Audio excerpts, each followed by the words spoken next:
everybody. I hope you're doing like I am right now. And it's called sharing. I am sharing this right now. I know some of you are like, I don't even know who you are, lady, but why are you telling me to share it? Just do as you're asked real quick.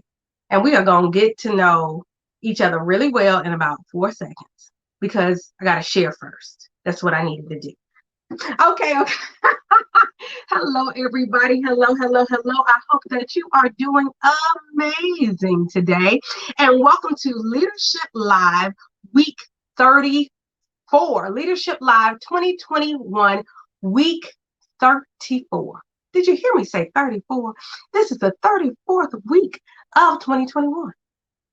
Yes, it is. And I would like to welcome you to Leadership Live. And for those of you all, and this is your very first week watching the program, Leadership Live is the sharing of journeys. It's a sharing of stories. It's a sharing of this crazy thing we call leadership that shows up like everywhere. It shows up everywhere.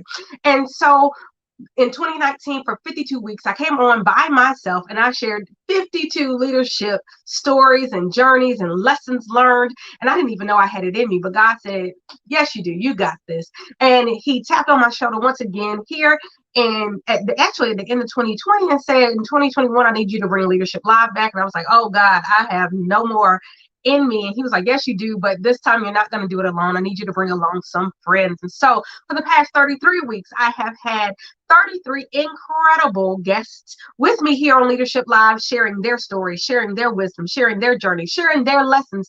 And we have had wonderful interactions. And here in week 34, it is no exception.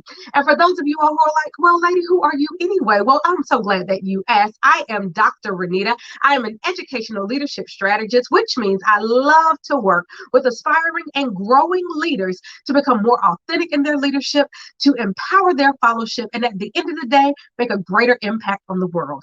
I am also the author of While You Are Sleeping, The Perfect Children of All Ages book, as well as Stepmom, Trials, Tribulations, and Triumphs. And why do I know that story? Well, honey, it's because I'm a wife and mother of four children, and I birthed two and I own two, and those two that I own made me a mom.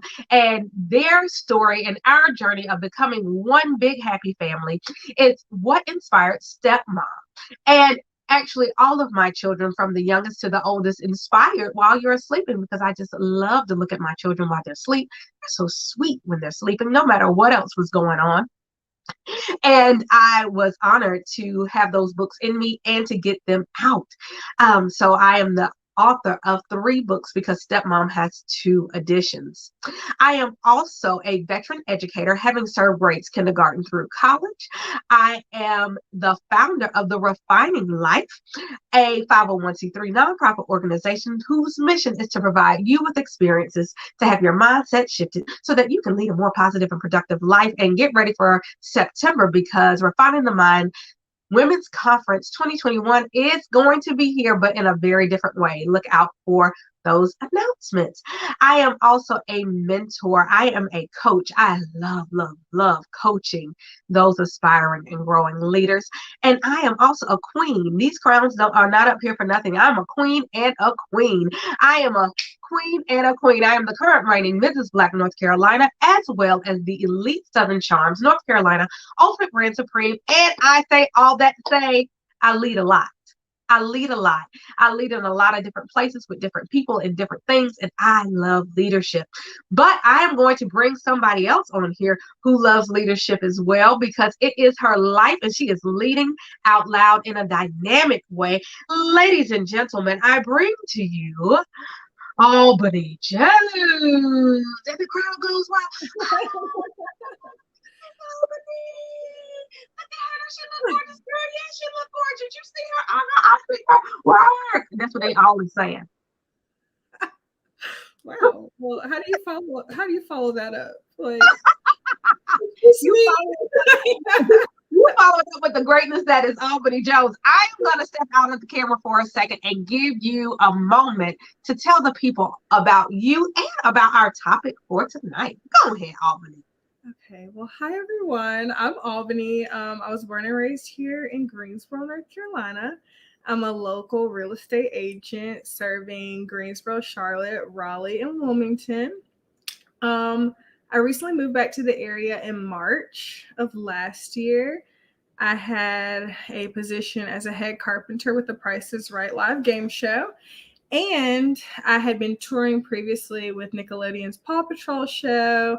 I did some work with various acts and shows and worked as a local stagehand in Charlotte, a labor coordinator for North America. I've traveled a lot in the entertainment industry. And so kind of pivoted into real estate. And it's been a really great pivot for me. So I'm just going to share a little bit about my journey. And the topic for today is actually pivoting during a pandemic. And I feel like I really relate to it because that's exactly what I had to do. And I didn't really have a lot of options. And I feel like a lot of people looking from the outside think, oh, that's so awesome. But it was really a rough journey, especially when you're very passionate about something and you have to pivot. So that's pretty much what we're going to talk about. Well, the long and short. I will say this. So, Albany, I love you downplay yourself so much. Let me tell you, I have noticed that, in these 33 weeks now, 34, that's something I have noticed in leaders. We like to downplay us. I think especially leaders who are not your audacious, ridiculous, power hungry, need to show you everything who I am, and I need to get all the glory leaders. We tend to downplay our greatness. So let's rewind. Let us start off with the fact that you were the head carpenter, right? Yes. Right. So could you take us on the journey of what it takes to become the head carpenter for a show? Yes. So I actually started touring, believe it or not, right out of college. I went to college in Miami Beach, and I had been doing some like freelance stage management here and there. And I am really shy. So I had to take a lot of acting classes for my coursework. And during my final exam, I actually fainted because I got like stage fright, and I was like so scared to be in front of the whole class. But nonetheless, after finishing my studies, I got a BFA from Beer University in technical theater with a specialization in scenic and lighting design. So I graduated in May. I was not old enough to consume alcohol, and I was going on my first tour, and everyone's like, you're a baby, like you can't even like do adult things. And I remember going on tour and kind of just being like, all right, well, this is it. I packed everything into 2 suitcases and a duffel bag and went on tour. So at that point, I was an assistant carpenter. So I assisted the head carpenter, whose responsibilities were to basically do logistics, move the show around, look at specs, make sure the show will actually fit in specific venues, along with building the set, supervising all of the local stagehands and the traveling crew as well, and working with talent, working with management, pretty much just running the show. On that particular show, there were no like stage management duties. So it was specifically geared towards scenic building and rigging. So I learned a lot on that tour. I really learned a lot about myself because I left what I was comfortable with and went on tour with no perception of what was actually happening. Like, you're pushing yourself really hard. You're working 15 plus hour days. You're on your feet all day. You don't really know the people that you're, going out with at that time, but it becomes like a little family.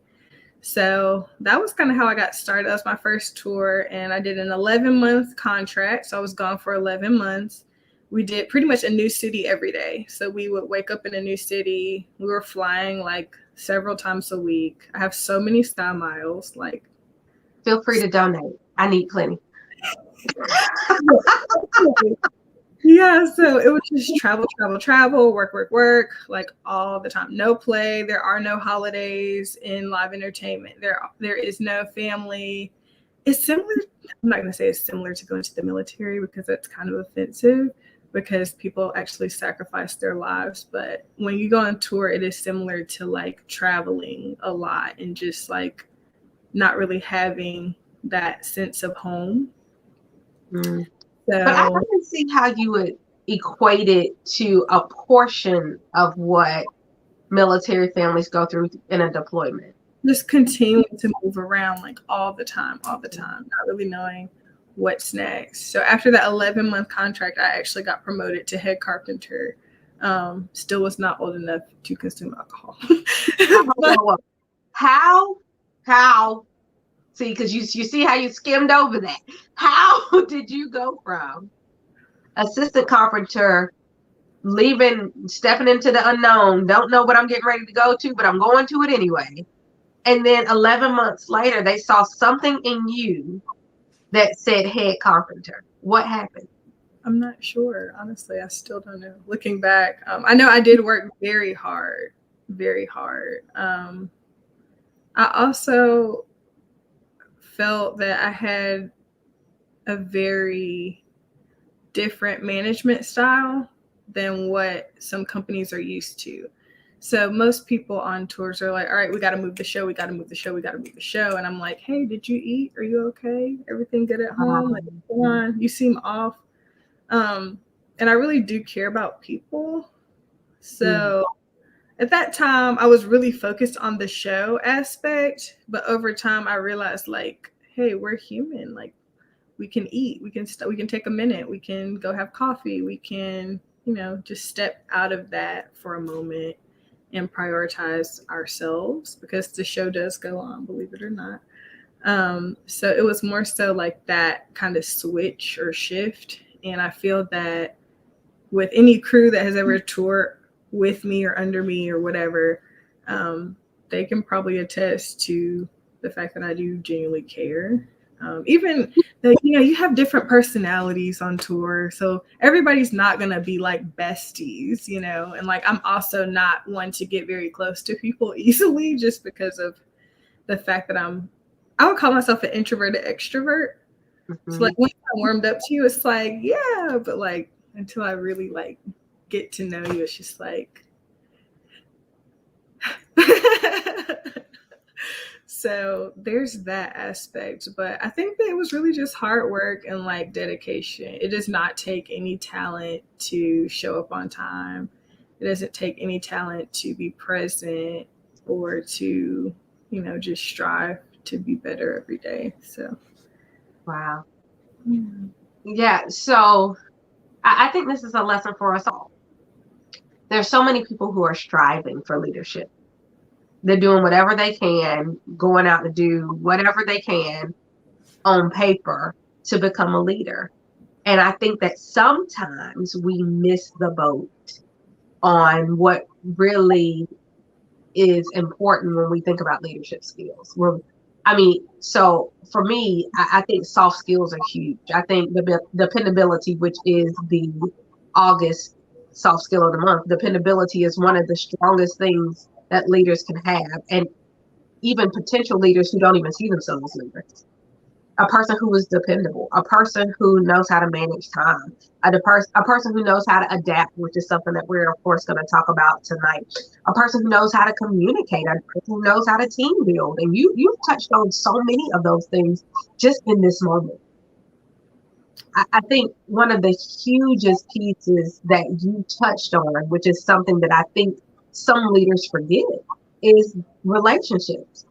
You have made yourself aware of those people who you work with, which I think it was even hard for you to say they work under you. They're people you work with, which is great because that means that's just your leadership style. You work with them. You're a leader who works with your people, but you are aware of them enough so that you realize, oh, maybe it's been 12 hours and maybe we hadn't eaten. Because I know in entertainment, it's easy to get so in it that you forget life's basic needs like sleep and eat, let alone using the bathroom. What is that? Like, what even is that? no, no, like I have to really like do better about that for myself because in entertainment, um, it's easy for it to just go like that, and you look at your watch and you're like, oh, I should probably eat something, or like you haven't slept, and you're doing things that require you to be sharp, like dangling tens of thousands of pounds of lights over an audience where there's little kids going to see Paw Patrol, or just things that affect people's safety, sound equipment, rigging, things like that, where this could be detrimental if you're not paying attention to what you're doing. So I was like, okay, I need to be sleeping. I need to be taking care of myself so that I can make sure that everyone's safe. But even now, as a real estate agent, I'm driving around. I'm like, oh, I should probably go to the bathroom. Like, I've been in the car all day. Like today, I was over in like Jacksonville area, and I ended up driving to Charlotte this morning for a home inspection. And then I went from Charlotte to Greensboro. And I went from Greensboro to Thomasville. And I went from Thomasville back to Greensboro. And I went from Greensboro to High Point. And so it's like, did I eat today? Like, what am I even doing? So I have to be better about that. Like, and I feel like setting that example for others as well, like in entertainment and also like in general, like we have to take care of ourselves in order to take care of everybody else. So absolutely. Yeah, they're watching us. It's a whole song about it. Sometimes I feel like somebody's watching me. They are watching you, and especially those who are aspiring to do the things that you do. Like they're aspiring to be leaders because they like the way you lead, or they're inspired by you, so they're aspiring because of you. And they say, oh, that's what you do, you don't eat. Oh, that's what you do, you don't sleep. Oh, that's how you become that kind of leader. Okay, I'm going to do that too. And then, essentially you have the blood on your hands of somebody who's now not sleeping and eating because they thought that's what they needed to do what you do. And so we have to watch ourselves. We have to catch that. We have to be aware of ourselves. And, I've been in a situation where I've had staff members come and sit me down and say, okay, so Dr. Webb, you keep telling us all the time to take our PTO. When's the last time you took off work? I haven't had a day. Taking some time off on Wednesday. I'm excited. Okay. Yes. I got really excited for that. Look, I don't care if you're taking time off to take a nap on Wednesday. Do that. But they're like putting you in check, like, hey, you're telling us to do that. Oh, yeah. But it also speaks to a relationship. They knew that I cared about them that much because I would fuss at them if they had a good sniffle and were still at work. And I would be at work half dead. I would just lock myself in my office and like, look, don't come around me. But if you need me, I can talk to a kid over the phone. And they would go as far as calling my spouse. They would call my mother. Somebody come get her. She's here. She won't leave. She's at work. I don't know if she's even still alive in that office. But right. We have to exhibit the leadership that we really want to exhibit. From top to bottom. Right. But I do want to shift into this. So you're going from head carpenter to like real estate agent of life, and you did this during a pandemic. Yes. What in the whole entire world? So, fun fact, I had actually already taken the class prior to the pandemic. So I was going to China for a short tour, and I had a little break, and I was like, I can't just sit here and like watch Netflix. I need to do something constructive. And so my mom has a real estate firm. She was actually on the show a while back. Yeah, she was weak too. So she has her own real estate firm. And so it's like, if something happens to my mom, I need to be able to appoint someone to take over her firm. So I need to have some basic knowledge of what's going on. So I could interview someone and say, okay, my mom would have liked for you to be the one to take over this firm because you're knowledgeable and you have principles similar to our family values. So that's why I took the class. I was not intending to take this exam, y'all. I was not intending to do anything really with it because I just had a safety blanket in the entertainment industry where nobody's going to stop doing live shows. We've been doing live shows since forever. That's not going anywhere, which is what initially drew me to the entertainment industry. Was A, it's something I'm passionate about. B, I love what I'm doing. C, job security. I mean, think about it. Disney on Ice. We've been going to Disney on Ice since we were 1 year old. Goodness gracious, how many times can we see Mickey Mouse do an aerial thingy? And look, if Mickey Mouse keep kicking those legs up, we're gonna keep going to see Mickey Mouse. Exactly, with the little spin ball. We're like, oh yeah, I'm happy. It lights up and spinning fast. Oh, come on. Yeah, and then you have the one with like little things that, like stick out. Oh, yeah, with the little what are they called? Fiber optics. I don't know what it is, but yeah. Anyway, we're with it. It's not going anywhere. Like, we are live events. We are here, and we are not going anywhere. Lo and behold, here comes old COVID. So our good Rona came in. And he did not care about the entertainment industry.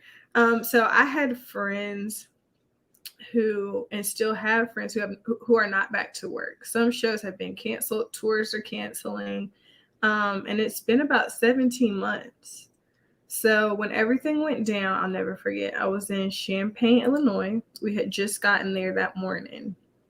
So I got off the bus, got everything taken care of, and got the show completely set up. It was 100% set up, ready for the audience to come in. We hear somebody over the speaker in the arena saying, like, this is not happening. The crowd, they had already put their little cards in so they can get called down to be on the show. They were mad, like so mad. Like, they didn't care about Rona. They just wanted to come on down, honey. They were like, right, the big wheel. I already paid. I'm trying to come on down my whole life. I've been wondering, Renee, come on down. I want the music. I want to run without tripping and falling. Maybe and get to the singer center. Maybe we can get you. We can set it up. So just let me know, because I'm a decent guesser of prices. My price is not always right, but I'm using it on the show because you know me. So now, I know, but I can still be out there fussing at the people for guessing the wrong prices. You can. Like, no, 1001. Right. Yes. And so basically, Rona just came in here and messed up everything. So I cannot imagine being there. So what are we gonna do? So they're like, okay, Albany, here's the plan. We're gonna go home for 2 weeks. So they're like, y'all can leave your personal belongings, y'all can leave your bags, whatever you need to leave in the trucks. I packed up the trucks, like literally just got it up, had to break it right back down, packed the trucks up, and we had tacos for catering. No, we had something for catering, and it was not agreeing with me. So I already was not feeling good. And so we get everything onto the trucks. I'm like, I'm not putting my stuff in there because I'm not sure where this truck is going. I don't even know what's happening. My mom is freaking out. She's like texting me like, what's going on? There's a pandemic. Are you sick? And so I'm like, Mom, I don't know what I'm about to do. Like, at this point, I don't have a home really because I've been traveling at that point for about 5 consecutive years. Wow. I would take some time off and I would visit my mom or whatever. But I was living out of 2 suitcases and a duffel bag, and I had my tools with me. And so I took everything. I flew out of Chicago, and I was like, I guess I'm going to go to Greensboro, which I had no idea what I was going to do here, being that I hadn't been here in so long. I get back. Obviously, my family is like welcoming me with open arms because I haven't seen them in so long. Like, I missed a lot of holidays. I missed a lot of birthdays, Thanksgivings, Christmases, things like that. So they're like, "Oh, so good to see you." And I'm like, "Wow, everything's like the same. Wow, hi everyone." So I came back, and yeah, basically 2 weeks turned into 2 months, turned into 17 months. And I took all of my belongings with me, luckily. And I was able to kind of do some cool stuff. Like there was a drive-through rally for Joe Biden. I got to go and do like lighting for that and like just small things, but there still were no live events really. And it was really rough because I feel like I kind of went into like a bit of a depression at the beginning of the pandemic because I wanted to work. So I've always been someone who has had a lot of work ethic. I think I got my first job when I was 12, like sweeping hair at a hair salon. Like I was always ready to go to work. And then I worked at Chick-fil-A, and I would get up at 5 a.m. and go make biscuits in the morning because I did early college. So I would go to class at 12. So I would clock in from 5 to 11. 11 to 12, I would drive to school. And at 12, I would have class from 12 to 5. And then at 5, I would leave and go to, like, sometimes I would do like the Barn Dinner Theater, Black Nativity. So I got to be Mary and deliver baby Jesus. And so, deliver baby Jesus. That was fun. And I remember just being like so stressed because I would have been out from 5 a.m. until the show was over. So doing all that hustle and bustle, I'm sure I smell like fried chicken too because I was working from 5 a.m. to like noon. I'm sure I did. But it was just rough. But I've always had like that work ethic and that drive. So coming back and being like, what am I going to do? I applied at grocery stores. I applied at I want it to be essential at that point. Mm-hmm. Nobody would hire me, and I couldn't understand why. They would want to talk about the prices right on the phone, and then they wouldn't hire me. I don't know what the problem was, honestly, but I was like, all right, well, I need to work for myself. And I remember, hey, I took this class. I still have this thing. Take the test. I kind of grew up around this. I want to help people. Like what I'm doing as a career needs to be something that's fulfilling. Mm-hmm. So I noticed that there was a need for somebody to help first-time home buyers, somebody to help find people affordable housing, somebody to just be an agent that cares. And that's what my mom's firm stands for. So it was really important for me to be a part of that. I knew my mom was going to hire me, right? You gotta hope. I will say this. I have 4 children, and I don't know that I would hire all 4 of them. They would have to prove something to me. So you count yourself lucky that your mom. That's where I was. I felt that I had a lot to prove. So I took the test. I get my real estate license, and I start working for my mom.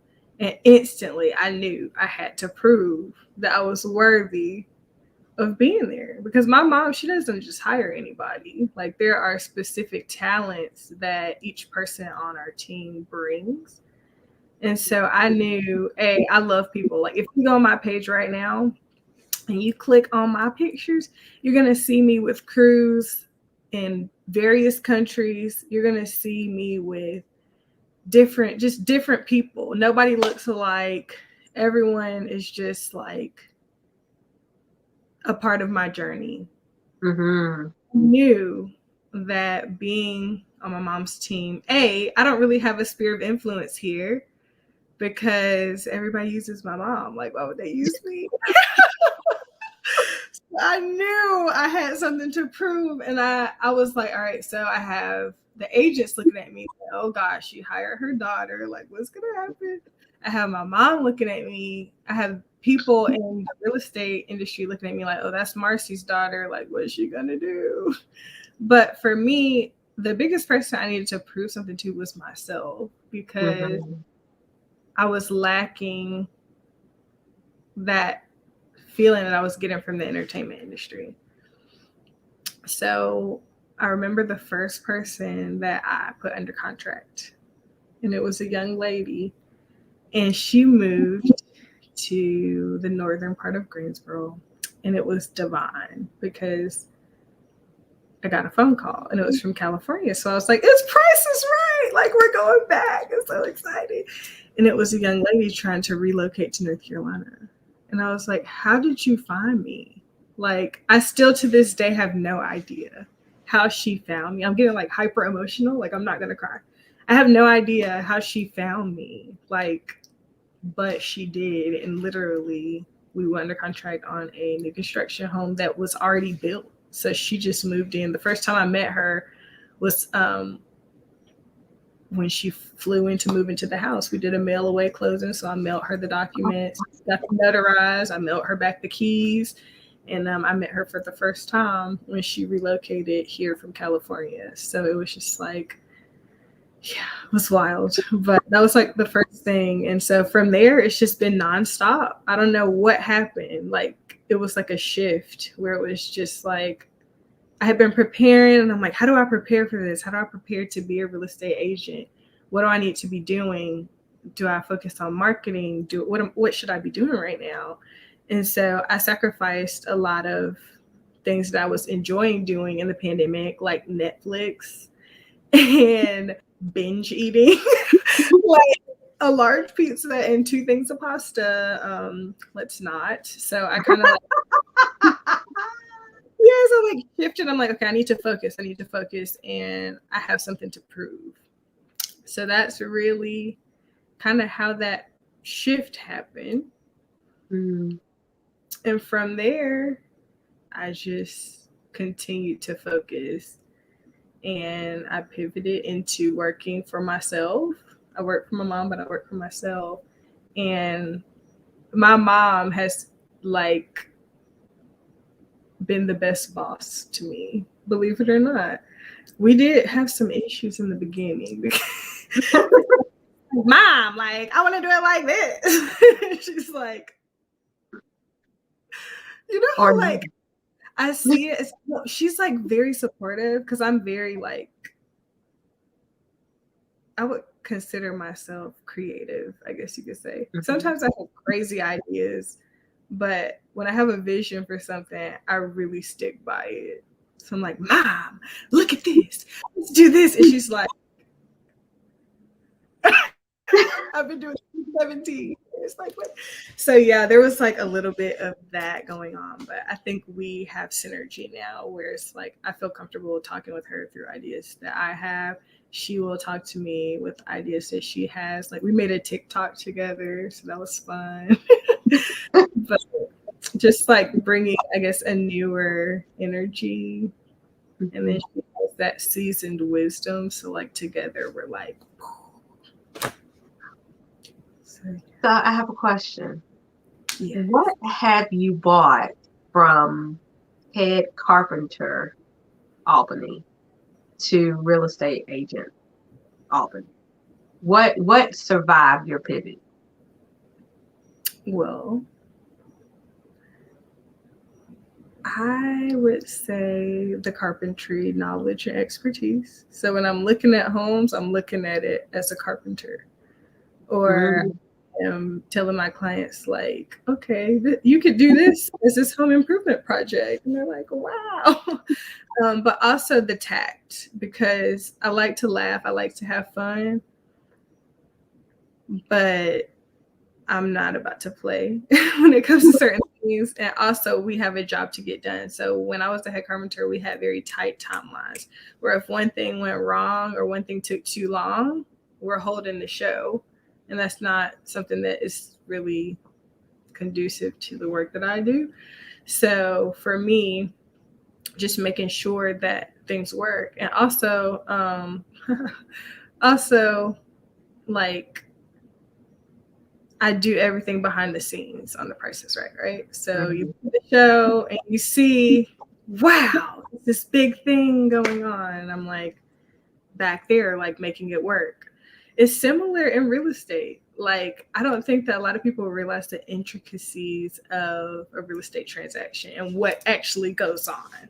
So your agent is working for you behind the scenes. There's probably like an email chain with like 5,000 emails that you'll never see, but you'll see the client at the table with the key, like, oh, whoo, Lord, it took us through the fire.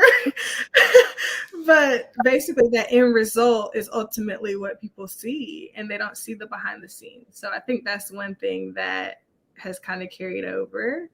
And also just my love of people. So I have just traveled and I've never met a stranger. I feel the same way in real estate. And you know what was funny is I transitioned back to head carpenter. So I had to go out and train the person who would take my place on the tour. So I went out to California last week, I believe. And I'm kind of still catching up with the time difference a little bit because I came right off the plane and had to go to a closing. Like I got in at 1 a.m. I had closing at like 9 a.m. So it was ridiculous. But when I went back to head carpenter, I was being my real estate agent self. So I'm like, hi guys, how's everyone doing? Let's go over here. They're like, who are you? Like they're used to me being like, get over here. And now I'm like, hi guys, how's everyone?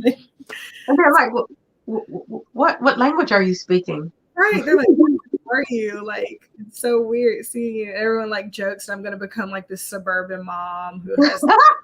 And it's like, wow, like this is great. And like I'm wearing earrings and brooches and like things that I would never do before. Like I'm used to just wearing like combat boots.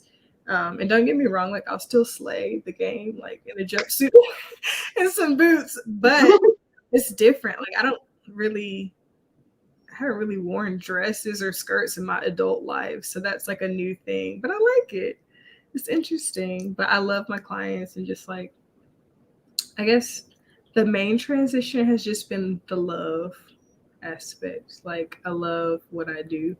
If I don't love it, I'm not doing it. Which is kind of rough when it comes out like that, but it's true. I can't give 150% if my heart is not there. So, yeah. So I'm going to talk about a couple of pivots for you or with you. Okay. The first, I think, was pivoting out of some generalized expectations. I cannot, and you can tell me if I'm wrong, but I cannot imagine that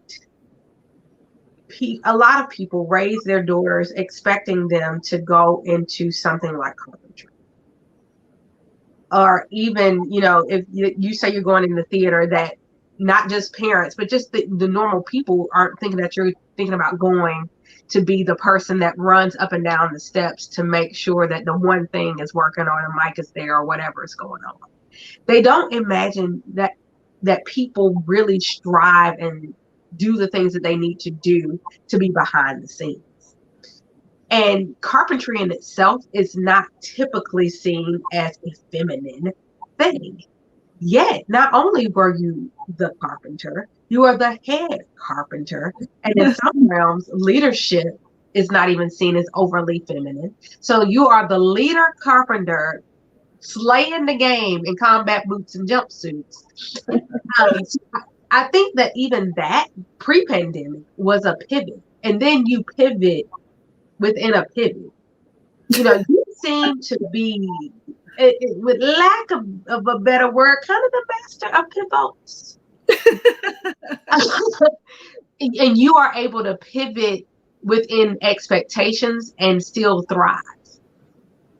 So just thinking about kind of the gender role of it all and walking into the unexpected as well as the unknown, how and why did you make that choice? So for me, and I might get a little bit emotional, just a little bit. I'm gonna try not to cry because I'm not really a crier, but it goes down, it's all good. I just get hyper emotional just looking back on it because I remember being on my first tour, being a woman carpenter, not only a woman but an African American woman, because there are not a lot of African Americans and African American women in this industry of live entertainment and working behind the scenes. So I remember just always wanting to prove myself, always wanting to prove my worth. If I work harder, if I do this, if I do that, then people will see my worth. Mm. I spent so much time with that because when you walk into a room of 40 Caucasian men that are in their late 40s, early 50s, and you're like, I'm the head carp. And they're like,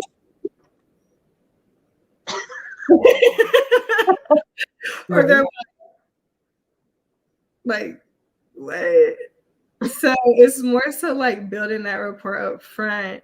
Um, And and then, how did you do that? you know, I still can't answer that. I just show people how I want to be treated. And I mean, at the end of the day, that is my position. So whether you like it or not, you can either accept it or you can leave.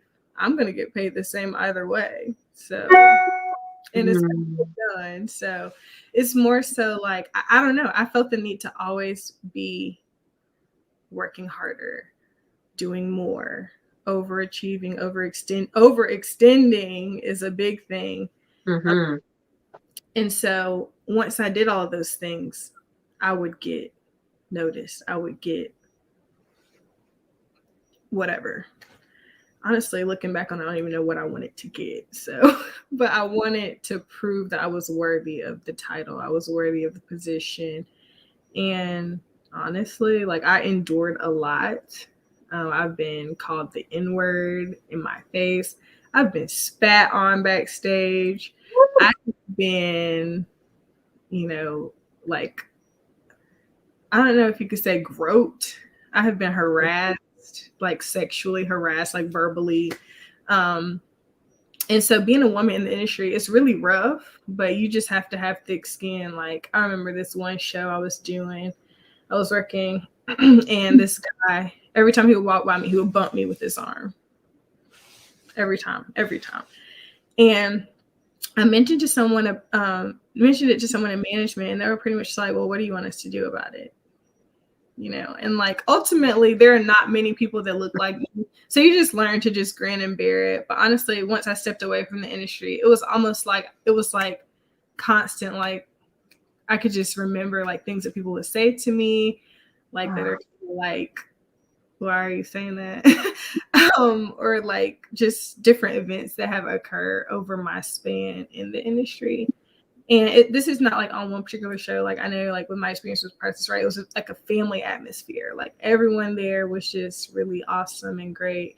This is like my experience as like a local person. Let's say I'm in Charlotte. I'm not naming any names, but let's say I'm in the city and I go work at a particular place where I don't know anybody, but I'm just freelancing at that point. So nobody knows me. I don't know anybody. I come in and there's a certain hierarchy where Mm-hmm. things are supposed to be a certain way and you're supposed to look a certain way. You're supposed to dress a certain way. And I just feel like if I have my nails done and my eyelashes and my lip gloss on, but I get my job done, it doesn't matter what I look like. I'm qualified and I'm able to do what I need to do to move this show. And so, honestly, just after stepping away for 17 months, I don't feel the need to prove anything anymore. Like, I literally am like living for myself. I don't want to go be like, oh, here I am. Even though I look like this, I'm still qualified. Look at how hard I can work. Um, I don't feel the need to prove anything to anybody. And even like, should I return or when I return? Because I'll still do some freelance stuff. I'll still be popping around, doing some Broadway stuff in the area. Um, I don't feel the need to prove myself to anybody because I am qualified to do everything that I'm doing. So there's no need to hype it up. There's no need to be anything that I'm not because I'm comfortable with who I am and I'm comfortable with everything that I can do and I'm confident in what I can do. And I know that I can get results because I have a proven track record. And Mm-hmm. before now, I could not say that I was just always trying to prove, always trying to overextend, overexert, always do everything. And so now I'm just, this is me. And if you don't like it, I don't really know what to tell you. Yeah. I do know what to tell you. You can go get what you need elsewhere. Yeah. You be you, and just like it's been said in the comment, yes, queen, you are enough. You are enough. And I love that you are willing to share those experiences, because there is someone who needed to hear that. There is some woman right now in the same type of position, whether she's head carpenter or not, and heaven forbid if she's not even the head carpenter, and just being the only female with all these males. I've seen it. And she feels like she doesn't have a voice. And to hear, that you take the opportunity to say, okay, I'm going to be vulnerable enough, I'm going to take the risk and report these things, and it's still not dealt with, tells you what we are still dealing with in a lot of arenas. A lot of arenas. And you can have a voice and still be voiceless. You can be the head carpenter and still not have people really listen and make the environment one that's conducive for you to do what you do well, comfortably. You still did it. And it's amazing how you just overcome adversity. And I think that especially as Black women, we catch that a lot, that we should. That's part of our lot in life, that we got to be great, and we've got to be greater than everybody else in order to prove that we were great in the first place, like first level great. Forget that we are 98th level great. But to be first level great, you got to prove that you were 98th level great just to be called first level great. And even when you're beating that, it still may not be an environment that is the most conducive to you being that amazing person, right? And we're supposed to take it. And that's just not true. So everybody watching today, that's not true. We deserve to be comfortable. We deserve to be in an environment where we are respected, where we are heard, seen, and listened to. We all deserve that. That's not just a privilege for some people. And in our leadership roles, we will no longer stand for that foolishness, because we have us, and we're going to band together as us to support us, to do us, and be the amazing, magical beings that we are. We are queens, honey. We are queens. And whether you want to see it, believe it, or know it, whether you want to admit that you know it. That's why there are Albany's walking into rooms full of men who don't look like her. That's why there are Albany's who will still walk in there with her hair done, earrings on, potentially heeled combat boots, and nails done to the heavens and earths, and will make sure that your construction is done right, screw half the screws in herself, and show everybody else what they need to do. Yes, we can do it, because we're magic. Because we were put on earth with this special light inside of us, and it scares so many people. Don't be afraid. Don't be afraid. That's why we can be on leadership now. That's why we have leadership positions. And that's why we walk in the obedience to the things that we're called to do, because we are amazing. And our amazingness and our bright, bright lights, you know what they don't do? They don't stop yours from shining. Acknowledging that our lights are like amazing, like I didn't even know light shone like that. How did you get your light to do that with your bad light self? Acknowledging that does not stop your light from shining. It should inspire you to keep letting yours shine.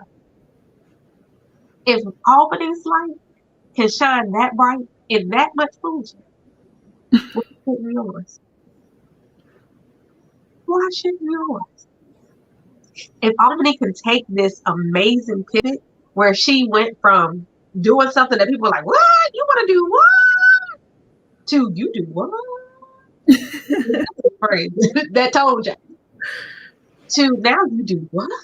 Because I bet they sit up when they talk to you. They talk to you differently now. You do real estate agent? And you closed how many homes this year? Wow. Albany. The tone change. But you know what didn't change? Albany. Yeah. She's still the same light. It's just shining different. And it's so amazing to hear that story. Thank you. I can only imagine the people who you are setting free today. One, just to tell their stories. Two, you might find it might be some female carpenter that's watching today, whether it be live or on the replay, who is going to say, "Oh, Brittany, thank you for telling our story." Because your story is not the only story that sounds like that. And I will even tell you, it doesn't have to be carpentry. There are a lot of women who are leaders, who have been made the head honcho of whatever, who lack respect because of the way they dress. They lack respect because they are not supposed to be there. That's not what you do. They don't get the respect just because they walk in the room. But sometimes they have to go ahead and snatch that respect. And you snatched it, honey. You snatched it. You snatched it through works at first, but now you snatch it because you decided that you understand your own worth. So now you walk in the room and snatch it. And wait for somebody to contest it. Would you like to see my resume? As a matter of fact, you don't even need to ask him. Honestly, it's an issue in the real estate industry as well. I know over time women have, kind of come into the industry, but typically it was a male dominated industry in the past. And so it was like, oh, here we go again. But luckily, I have really great clients and just family and a team that is very supportive as well. But that was like something that I was a little bit fearful of. But I'll say, did you snatch it differently now? Oh yeah. Like I feel like this time last year I would have been like, I probably wouldn't have even come on here, honestly. I do not like on video. But like I was talking with some people on our team and my mom, and I was like, we just need to do it afraid. If we're scared to go on video, we need to go on there. If we're scared to make TikToks, we need to just do it afraid. I'm terrified of some of the things that I've done like in the past year, but I just did it anyway. At this point, this pandemic should teach us to just do it. Just do it. There's no need to think about the aftermath or what will happen if you wait to do it. Like we don't have time. Time does not wait for anyone. Just do it today. Like, and so that's really what I'm doing right now. I'm just like, cool, let's do it. There's no, before I would be like, oh my God, if we do this, then this is going to happen. We have to do that. Oh my gosh, then this could potentially trigger that. And this, just do it. There's no need to even get yourself all wrapped up. Like people have really come out on the other side of the pandemic resilient, and they've done those things that they said they've always wanted to do. And for me, I'm able to use this pivot not only to be in a better place financially, but mentally and physically, because I have a lot of injuries from tour. Believe it or not, I injured my shoulder. I can only imagine. Yeah, it was just like all over my legs. I had injured my shoulder. I fell out of a truck one time. So it's like, it's rough on the body. So just like stepping back for a moment, I feel like a lot better physically. And, I've had like a lot of things that I just push to the side when it comes to my health on tour. Like one time I was in Asia and my wisdom tooth came in. I couldn't go home. What? I had to get it taken out in China. And there was no numbing. They literally just like ripped my tooth out with like wires. Yes. So like, yes, it really happened. I don't even want to talk about it. I like have a little bit of like trauma from that. Like when I got the other out, I had to take my mom with me as a big grown woman going to the dentist with my mom, and I almost passed out when I got the other side done. But I've like neglected a lot, so I'm getting back to just taking care of myself because I've sacrificed a lot. Like a lot of people on tours sacrifice a lot to bring people their favorite acts. They miss their kids' first day of kindergarten. They miss Thanksgiving. They are having, I think I had food poison and I still had a show. I had to tie a bucket around my neck and I was running on stage to do the changes. When I would get off, I would vomit and I would run on stage. Like people sacrifice a lot and a lot of those people are not back to work. Some of them have, been affected because that's all that their experience has been in. And now they're not able to get back to work because their show's canceled or they can't find work or whatever. And they have just had a really rough time. So a lot of people in the entertainment industry, stagehands, people who work in film, people who work in music, all different types of people who are operating the cameras, doing the lighting, doing the rigging, doing the audio, doing monitors, doing pyro, any transitions, wardrobe, wigs, anything, makeup, anything that you could think of, carpentry, backstage or on stage. These we didn't really have anything to fall back on because that's what their experience has been, and they've been doing it for 60 years, or they've been, just extremely passionate about it. It takes a lot of passion for you to miss your kid's first day of school or your wife's funeral. I've had like people who have missed major events so that they could bring your favorite shows, your favorite movies, your favorite musicians to you, and I think that people forget that it takes all of those people to make it happen. And so I think in life we sometimes forget that there are all these little people that are like integral to our lives that make our lives enriched. And so I think everybody should just make it a point to just see those people and really like foster those relationships. Because I feel like if it weren't for relationships, I would not be who I am today.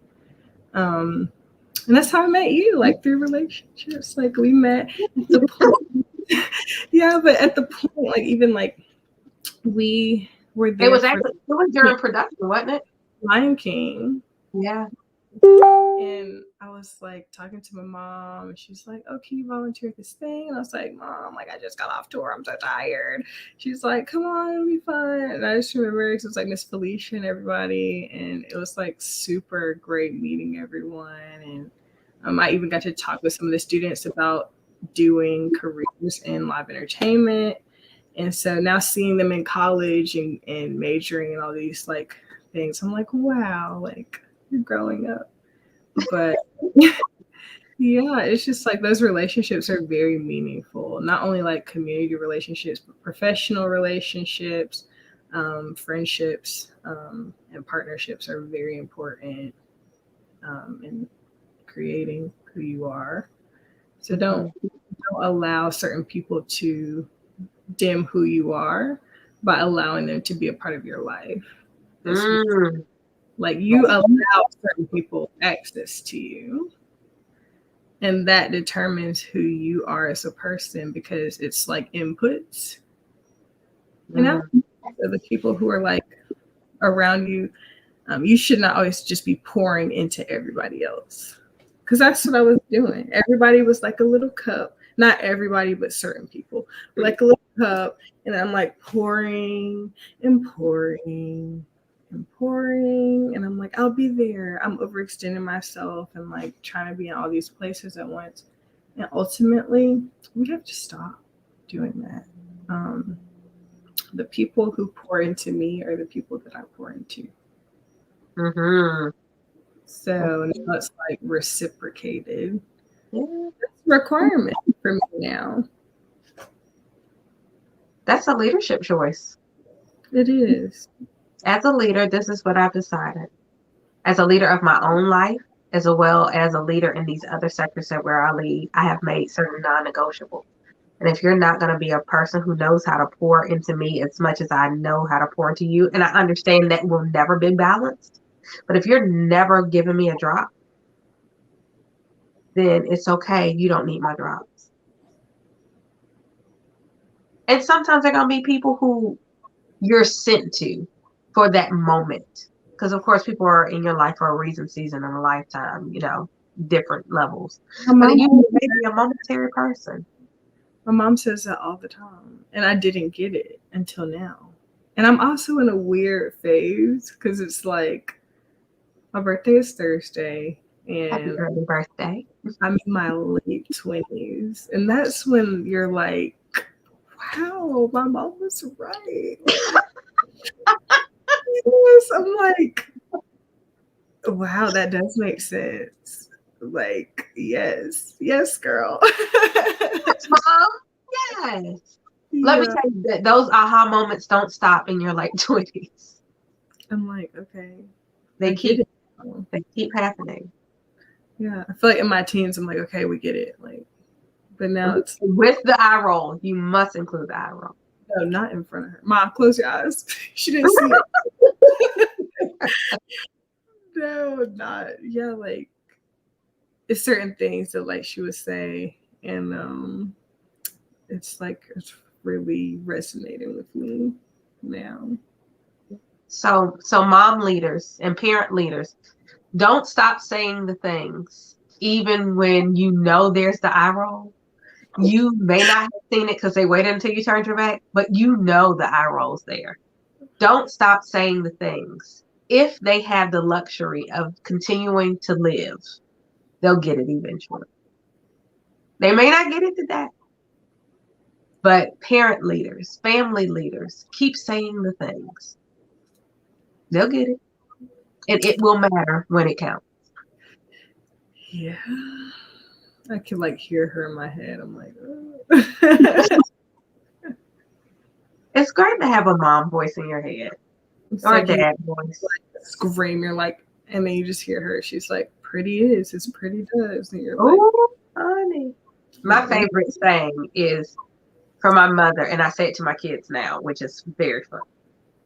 Association brings on assimilation. Oh, my mother used to say it all the time. Association brings on assimilation. Oh, I've said it to my children a lot of times. And I've gotten the eye roll. Oh, yeah. You saw it. Oh, no, I felt it.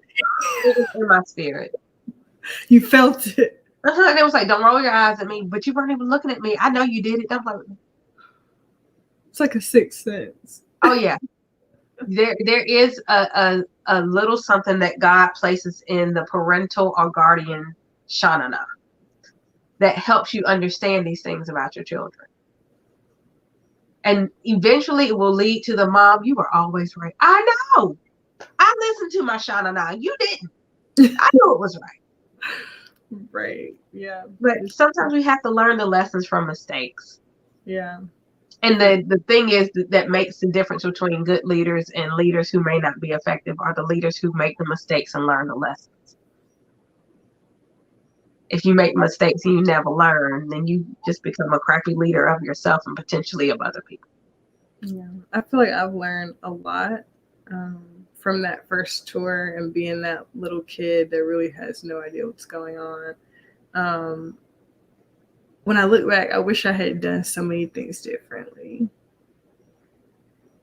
And it's like, You can't do that, but you can change how you are going forward. And so I know, like, one of the things was like my first tour, I was really only concerned about me and my department. I wasn't worried about anybody else's things they had to get done. I just wanted to get my stuff done, and that was it. And so as I was immersed into the industry and I started doing cross training with audio, I started doing cross training with lighting. And I'm like, wow, if I did this differently, it would make it easier for you guys. Or if we change this one thing, we will all be happier. So I kind of started seeing it from their perspective. And I feel like that really helped me as a person in management and entertainment, but also in life. Because it's like if you are looking at everything from your perspective, you're not going to get it. You're not going to be relatable to others. And you're also not going to contribute in a way that's going to be effective because you're just looking at it from your view, and like that's why I really enjoy traveling to Asia, traveling to many other places, is because I got to see things where now I'm like, wow, that isn't so bad. Like I've seen people literally without shoes, or I've seen people go through certain things. I've seen people eating out of trash cans. I've seen just a lot. I've seen a lot where the little things where we're like, wow, that really sucks. It's really going to be okay. Like, right. First world problems. That's what I say all the time. Like, it was very humbling just to see certain things where now you're like, wow, like I had no idea this was even going on. So it's really important for me. And I feel like even in real estate, sometimes I find myself getting frustrated with certain situations. And I try to look at it from the other person's view. And I'm sure they're frustrated even more so than I am, because it's like, this is my first time doing this. And, I really need that guidance. So I feel like that is really something that kind of connects me to my clients as well. So in general, in life, I just feel like everything's not about you. That's something that I've learned over time as well, just growing up. I would say in my teens, I wasn't really self-centered or anything like that, but I was just in my own little thing. Mm-hmm. These are the things I got to get done today. And once I'm done, I'm going to go to sleep and I'm going to get up. And it's like a hamster wheel. Mm-hmm. And so it's just like, I got to get all these things done. I got to get all these things done for this. And then it's done. And then just keep doing it over and over and over. And now it's like, wow, there's another hamster over there. Like, look at the Hamster. there's so many things. You're like a hamster when you look like a hamster. You better be a hamster. Yeah, like you're like noticing, like, wow, look at this straw. Like, there's food. There's like a little water thing. Like, you actually notice certain things that you would not notice if you just keep your head down and keep tunnel vision. So I think that that's another thing. It's just being observant and being present as well. Because sometimes I still do get in that zone where I'm like, all right, gotta do this. Like even now I'm like thinking about something else that I have to say tonight. But I also have to work on being present as well. It's very important to be present, especially after the year that we've had. You never know when it's going to be the last time, or just in general, just practice being present. So that's and on that note, we have exhausted our hour. And okay. But I think that is a wonderful note to end on. Be present. Be present. So Albany, yes. If they want to follow you because they're like, oh my gosh, not only is she gorgeous, she knows a lot of things and she knows her way around the 2 box, and or she just taught me all these amazing things about leadership, and or I've been looking to buy a house and I would love for Albany to be my real estate agent. How can they find you and or follow? So my Facebook is tagged here. My Instagram is at The Price is Right Realtor. I'm on The Price is Right Realtor. And I think that's mainly all of my social media handles. But yeah, we can just connect. And I would be more than happy to help anyone with any of those things. If you need a carpenter, a real estate agent, you need to buy or sell, you need to invest, you need advice. Are you a new agent trying to break into the business and you're like, I need you to tell me what I should have known about real estate? I'll be more than happy to talk with anyone about anything. So that's me.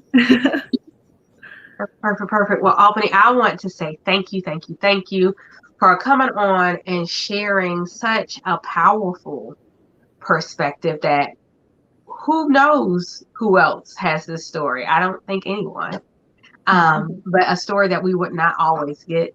To my audience, I told you, I told you at week one. Actually, I told you before week one that I would not let you down, that I would be bringing you 52 amazing guests. And now, 34 weeks, I have kept to my word. Yes, I have. Because as you can see, Albany was yet again an amazing guest who shared with us so much knowledge, so much wisdom, and so many things that we can carry in our leadership journey in order to be more positive and to create a greater impact, be ourselves authentically, and empower our fellowship in an amazing way.